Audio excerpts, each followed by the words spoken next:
ইরানের সর্বোচ্চ নেতা আয়াতুল্লাহ আলী খামেনিকে ভেনেজুয়েলা স্টাইলে ক্ষমতা থেকে সরিয়ে দেওয়ার পরিকল্পনা করছেন মার্কিন প্রেসিডেন্ট ডোনাল্ড ট্রাম্প, এমনই চাঞ্চল্যকর দাবি করেছে নিউ ইয়র্ক টাইমস। পত্রিকাটির সাম্প্রতিক এক প্রতিবেদনে বলা হয়েছে, ইরানের বিরুদ্ধে সরাসরি ও উচ্চ ঝুঁকিপূর্ণ সামরিক অভিযানের বিকল্প বিবেচনা করছে ট্রাম্প প্রশাসন।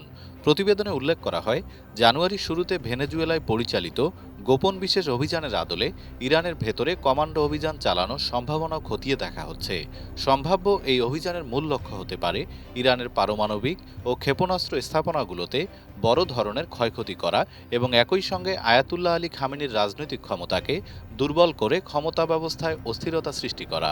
হোয়াইট হাউসের কর্মকর্তাদের উদ্ধৃতি দিয়ে নিউ ইয়র্ক টাইমস জানায়, ইরানে চলমান সরকার বিরোধী বিক্ষোভ কঠোরভাবে দমনের প্রতিক্রিয়ায় প্রেসিডেন্ট ট্রাম্পের সামনে এই সামরিক বিকল্পগুলোর একটি তালিকা উপস্থাপন করা হয়েছে।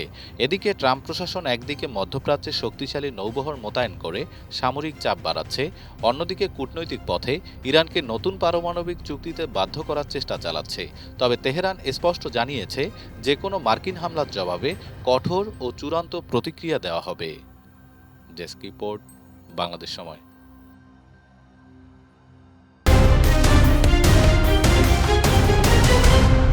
বাংলাদেশ সময়, সবার আগে দেশ।